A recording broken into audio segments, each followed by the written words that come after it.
अपनी मां की बात से पूरी तरह से टूटी अपराजिता। अपनी सेल्फ रिस्पेक्ट देखते हुए अपराजिता ने छोड़ा अपना घर, रास्ते में टकराया रक्षित बना अपराजिता का ढाल। रक्षित के सामने आया अपराजिता की पूरी सच्चाई कि उसे अपने घर से निकाल दिया गया है, तो रक्षित ने लिया बड़ा फैसला अपने घर ले जाने का। क्या कहानी में आएगा बड़ा ट्विस्ट? जी हाँ दोस्तों, सीरियल तुम देना साथ मेरा ओ मेरे हमनवा के आने वाले अपकमिंग एपिसोड काफ़ी ज़्यादा इंटरेस्टिंग और काफ़ी ज़्यादा धमाकेदार होने वाला है। जैसा कि आप सभी को पता ही है कि अपराजिता जो है वो ललित को डाइवोर्स पेपर दे दी है और उसकी फर्स्ट हियरिंग की डेट भी आ गई है। लेकिन यहाँ पर उसकी माँ पूरी तरह से ललित ने जिस तरह से उनकी माँ पर एक विश्वास का पट्टी बांध दिया है, उसी तरह से पूरी तरह से ललित पर विश्वास कर बैठी है, क्योंकि ललित इतना ज़्यादा ड्रामा कर रहा है, सुधरने का नाटक कर रहा है। लेकिन अपराजिता को ये अच्छे से पता है कि उसकी सास और ललित जिस तरह से घटिया हरकतें उसके साथ 4 सालों में किया है वो कभी बदल नहीं सकते, और अगर वो बदलने का नाटक कर रहे हैं तो सिर्फ और सिर्फ अपराजिता को भोपाल वापस ले जाने के लिए। अब यहाँ पर अपराजिता तो पूरी तरह से वाकिफ़ है ललित की बदतमीजी से, हर चीज़ से, क्योंकि अपराजिता के सामने कितनी बार ललित ने नाटक किया है कि ये उनके घर वालों के सामने किस तरह से नाटक किया है। अभी यहाँ पर अपराजिता कभी भी विश्वास नहीं कर पाएगी, लेकिन यहाँ पर उसकी माँ उसकी बातों को समझने की राजी नहीं है। उन्हें उनकी फ्यूचर की चिंता है, यानी कि अपराजिता के फ्यूचर की चिंता है कि अगर वो यहीं पर रह गई, ललित के साथ नहीं गई, तो उसकी ज़िंदगी में उसका सहारा कौन बनेगा।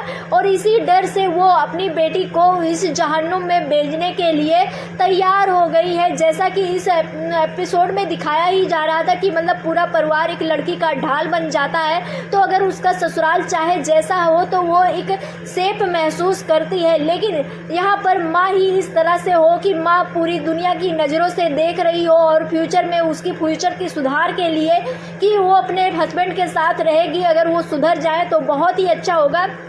लेकिन यहाँ पर अपराजिता को अच्छे से पता है, तो यहाँ पर अपराजिता पूरी इस तरह से टूट जाएगी कि उसकी माँ ने इस तरह से बोल दिया कि अगर वो ललित को एक मौका नहीं देती है तो उसको इस घर में रहने के लिए भी जगह नहीं मिलेगी। जिसके बाद अपराजिता पूरी तरह से टूट जाती है। उसे तो पहले से ही एहसास होता था कि वो किसी पर बोझ नहीं बनना चाहती है और इसीलिए वो अपना काम करने लगी है, सब कुछ करने लगी है। यहाँ तक कही थी कि वो अपना एक घर भी ले लेगी, लेकिन यहाँ पर सब पूरा परिवार वालों ने कहा कि ये तुम्हारा भी घर है जितना हम सभी का है। लेकिन अब जिस तरह से अपराजिता की माँ ने बोला कि इस घर से तू चली जाएगी, अगर तू ललित को एक मौका नहीं दी, तो अपराजिता पूरी तरह से टूट जाएगी और ऐसे चली जाने वाली है अपराजिता अपनी सेल्फ रिस्पेक्ट को देखते हुए। जहाँ पर आप सभी देखेंगे अपराजिता के पैर तक गिर जाने वाला है। ललित ड्रामा बहुत ही भयंकर करता हुआ नजर आएगा, और जैसा कि ड्रामा करने के लिए उसको कुछ भी करना पड़े, चाहे पैर गिरना पड़े, चाहे जो करना पड़े, तो वो कर ही सकता है। तो यहाँ पर आप सभी देखेंगे ललित बहुत बड़ा ड्रामा करता हुआ नजर आएगा और पूरी फैमिली के सामने इस तरह से दिखाता हुआ नजर आएगा कि वो बहुत ही ज़्यादा सुधर गया है, अपराजिता से बहुत ज़्यादा प्यार करता है, उसके बिना उसकी ज़िंदगी बेकार है। लेकिन यहाँ पर अपराजिता उसकी बातों में नहीं आने वाली है, वो घर छोड़कर चली जाने वाली है। और वहीं पर बता दें, अपराजिता को समझ में नहीं आएगा कि आखिरकार वो घर छोड़कर चली गई है तो कहाँ जाए, तो यहीं पर टकराने वाला है रक्षित। तो क्या रक्षित अपराजिता का ढाल बन जाएगा, अपराजिता को अपने घर ले जाएगा, या अपराजिता को कहीं ऐसा जगह देगा जहाँ पर अपराजिता सेफली रह सके? आप सभी को क्या लगता है? अपनी राय हमें कमेंट सेक्शन में जरूर दे। मिलते हैं नेक्स्ट वीडियो में। बाय।